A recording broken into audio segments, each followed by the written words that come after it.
this is now our second letter, video, about our mission to France. And we shared in our first message the call, why go? And the biblical foundation for going and sharing the gospel with the lost people of the world. Now we'd like to explain to you why we've chosen France, why God's chosen France for us. So, and Bethany, why did God call you to France? I don't know why, but I'll tell you how he did it. How did God call you to France? And, it was several years ago, I think it was 2007 or 2008, there was a very specific moment in my life where I felt, I heard the voice of the Lord. It was so strong it was almost audible. And he said, go to France. And I knew that when he said that it was with the intention of missions. And it changed the course of my life from that moment on. At first I didn't want to. I liked my life. I liked it the way it was. I felt like I was going around in blinders on like a horse, and I couldn't see to left or to right. I was so focused on me and what was in front of me that I didn't see anyone else or anything else. And then when I started pursuing missions, after I heard this moment from the Lord, that those blinders fell off, and I got to see the world a little bit more from God's global perspective. And I started pursuing France, and my life has never been the same. I'm now able to look back on moments before that time, how God tried to call me a little bit more gently. One time that's when I was going to Michael W. Smith's church in Franklin, Tennessee, and Michael had just come back from a tour of Europe, and he came back talking about how lost France was and how much they needed missionaries. In my heart, I knew that was me. I needed to go. But I left church and I never thought about it again. It was just out of my mind. And then a little while later, I was attending another church. It's a very small church. There's about 15 people there.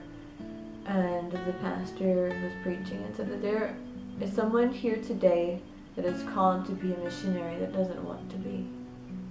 And I thought to myself, that's me. But I never did anything about it. I left there and like that never happened. But when the Lord spoke to me that day, it changed the course of the rest of my life, and ultimately led me to a mission trip there to France in 2010. And I came back to the U.S. with preparations of moving to France permanently because I felt so strongly and identified with the French so much that I began taking theology courses and missions courses and had a private French tutor. And in the middle of that, the Lord called me to Michigan.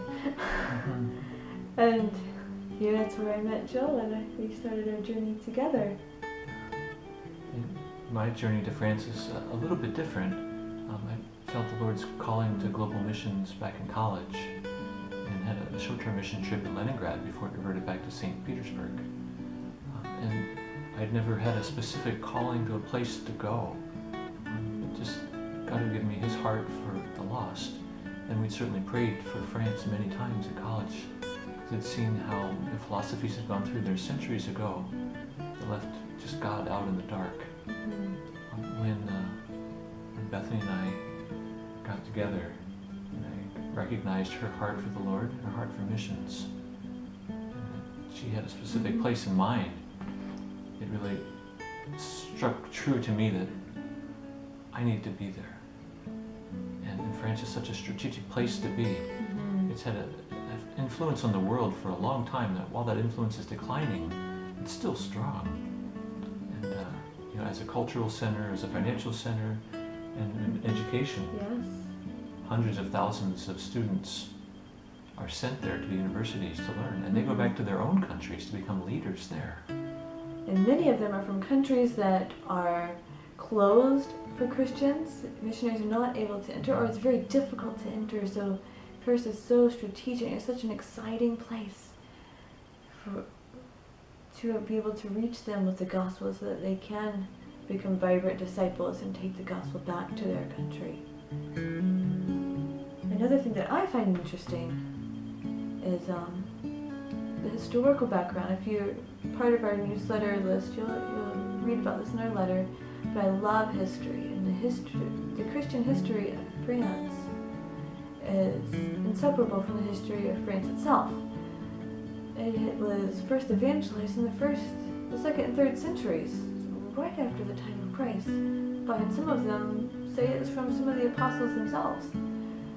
And some of our church, throughout history, some of our church leaders, church fathers, are from France, such as Irenaeus, and then the reformers like John Calvin were so important to France.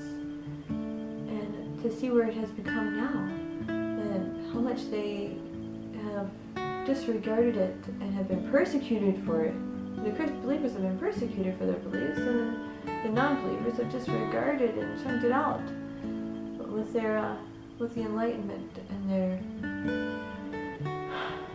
search for truth apart from God, and they also have a search for joy apart from God. They strive to find joy. One of the things that I love about the French is that they seek joy. What a great thing to seek. They want to find joy in the little things in life, and the things that are necessary for life. They want to find joy, but they do it apart from the joy giver. When we were in France earlier this year, we noticed what the French people going on with what they call funeral faces. In public, they're very serious.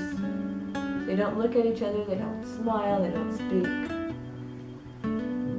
We had a very different experience because our little girl was with us, our 14-month-old now, and she would bring smiles to their faces, and they'd lighten up, and that would give me an opportunity to engage them in conversation. And I long to do that and be able to speak with them about more spiritual things. We were able to bring a little joy, a little hope. And that is our goal, to bring hope to the people in France. You know, we talk about it in our letter a little bit as well. There's one church for every 80,000 people in France.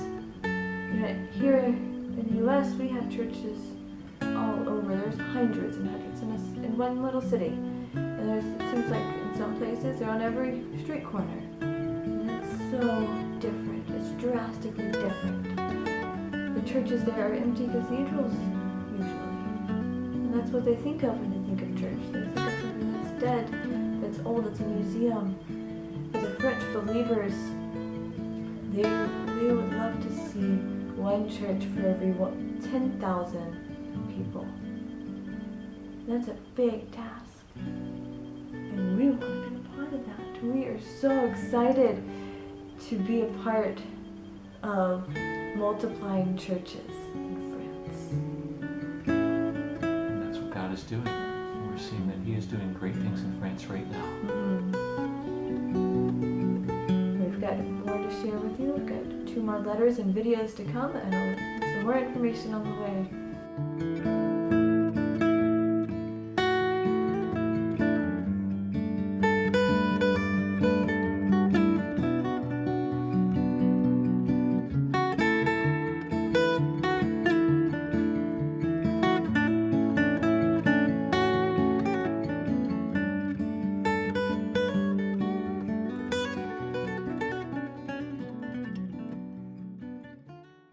Let's end this meeting on a high note.